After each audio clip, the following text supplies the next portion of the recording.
যমজ বাচ্চা কেন হয় এটা জানলে আপনি অবাক হয়ে যাবেন।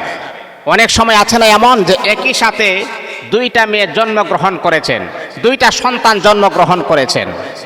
মনে রাখতে হবে আল্লাহ পাক রব্বুল আলামিন এই পৃথিবীর নিজামার নিয়মটা আপনি দেখেন, আল্লাহ পাক অনেককে শুধু ছেলেই দেয়, 7টা ছেলে একটা মেয়েও নাই।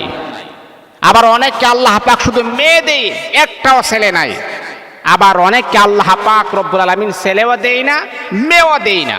এমনটা হয় না? আহা, কত ডাক্তার কবিরাজ আপনি দেখাচ্ছেন, আপনার ছেলে হয় না, মেয়েও হয় না। এই কথাটাই আল্লাহ পাক রব্বুল আলামিন কুরআনুল কারীমের ভিতরে আমার আল্লাহ বড় চমৎকার আকারে বললেন, ইয়াহাবু লিমান ইয়াশাউ ইনাসা ওয়া ইয়াহাবু লিমান ইয়াশাউ যুকুর। আল্লাহ বলেন, আমি যাকে ইচ্ছা কন্যা সন্তান দান করি, আবার যাকে ইচ্ছা আমি আল্লাহ ছেলে সন্তান দান করি। ওয়া ইয়াজআলু মান ইয়াশাউ আকিমা, আর যাকে ইচ্ছা কন্যা সন্তানও দেই না, ছেলে সন্তানও দেই না, এইভাবে আমি আল্লাহ রেখে দিই। তাহলে ছেলে দেওয়া মেয়ে দেওয়া একমাত্র মালিক হচ্ছেন কে? আল্লাহ পাক রব্বুল আলামিন। এখানে আমাদের কাহারও কোনো হাত নাই। অনেক সময় আছে যে ছেলে হই নাই বিদায় বা মেয়ে হই নাই বিদায় আমরা স্ত্রীকে তালাক দিয়ে দিই। বাবা, এই রকম জুলুমটা আপনি কখনো করবেন না। এই জুলুম যদি আপনি আপনার স্ত্রীর সাথে করেন, তাহলে আপনি শুধু আল্লাহর জাহান্নামের ভিতরে চলে যাবেন। কারণ সন্তান দেওয়ার মালিক তো আপনার স্ত্রী না। আপনার স্ত্রীকে কেন আপনি ছেড়ে দিবেন? সন্তান দেওয়ার মালিক যিনি, তার কাছে আপনি চাইতে হবে। তিনি যদি আপনার প্রতি খুশি না থাকেন, তাহলে আপনার ছেলে সন্তান মেয়ে সন্তান কোনোটাই হবে না। সম্মানিত হাজিরিন, আমরা অনেক সময় আছে যে যমজ সন্তান কেন হয়, এটার ব্যাপারে হযরত আলী রাদিয়াল্লাহু তাআলা আনহু একটা উপদেশ দিয়েছিলেন। তার উপদেশ থেকে আমি আজকে আপনাদের সামনে উপস্থাপন করব। আলী রাদিয়াল্লাহু তাআলা আনহুর যুগে একটা লোকের শুধু খালি কন্যা সন্তান হইতো, আর কন্যা সন্তান হওয়াতে সে তার স্ত্রীকে অনেক রাগারাগি করত, স্ত্রীর সাথে খারাপ ব্যবহার করত, খারাপ বিলাপ করত। তারপরে কয়েকদিন পরে এই স্ত্রীর ঘরে আবার যমজ 2টা কন্যা সন্তান হয়েছে। চিন্তা করছেন? এটা কথা আছে না, যেখানে বাঘের বই সেখানে রাত্র হয়। যেখানে সেই ব্যক্তি কন্যা সন্তান হইলে স্ত্রীর সাথে রাগারাগি করে কথা বলে, আবার যদি সেখানে যদি জোরালো কন্যা সন্তান হয়, তাহলে তার রাগ কি বাড়বে নাকি কমবে? আপনি কি বলেন? রাগ বেড়ে গেছে।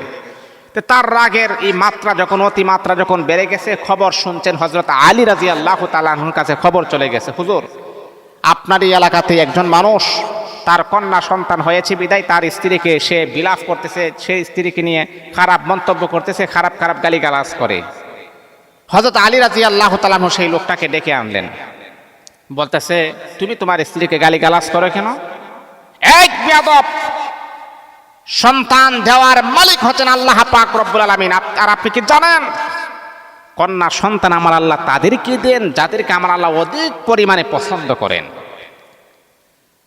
সাইয়্যিদিনা হযরত আলী রাদিয়াল্লাহু তাআলা আনহু লোকটাকে বললেন, ভাই আমার শোনো, আল্লাহ পাক রব্বুল আলামিন কন্যা সন্তান তাদেরকে আমার আল্লাহ দান করেন যাদেরকে আমার আল্লাহ বেশি পরিমাণের পছন্দ করেন।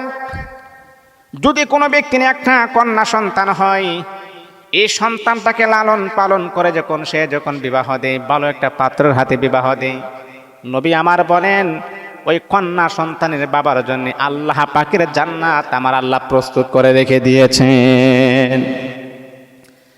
সাইয়্যিদিনা হযরত আলী বললেন, হ ভাই শোনো, আল্লাহ পাক রব্বুল আলামিন তোমাকে কি পরিমাণ পছন্দ করেন, তোমাকে যে কি পরিমাণ ভালোবাসেন, সেই জন্য আমার আল্লাহ জোরালো কন্যা সন্তান দিয়েছেন।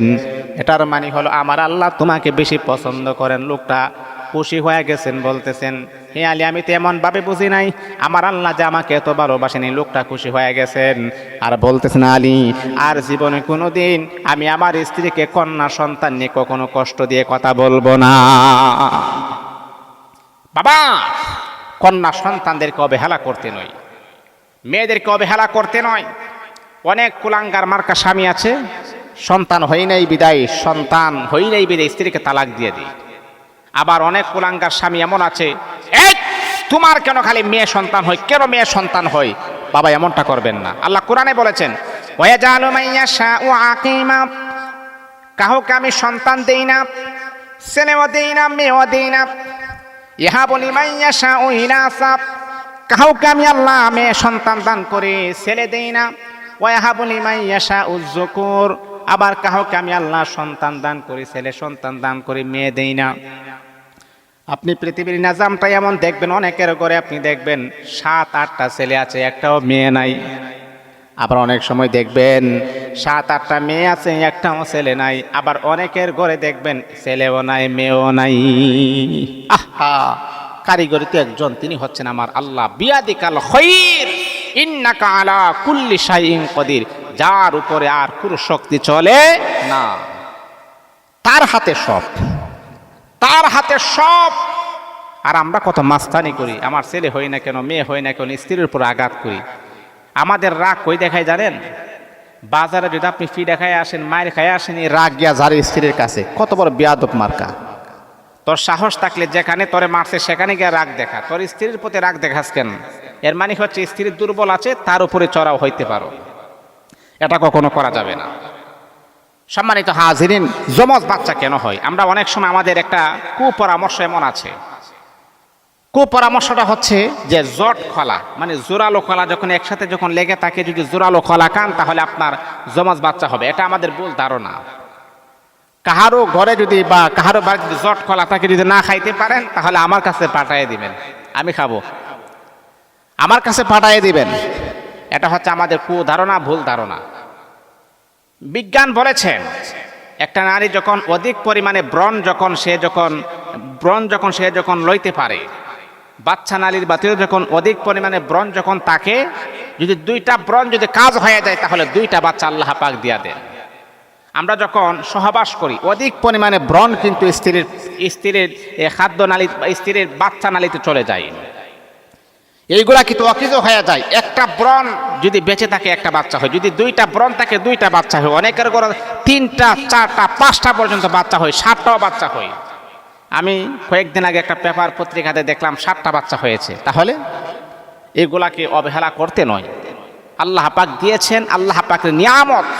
ছেলে দোক আর মেয়ে দোক, এটা আল্লাহ পাকের হাতে, সেইগুলাকে আমাদের কদর করতে হবে।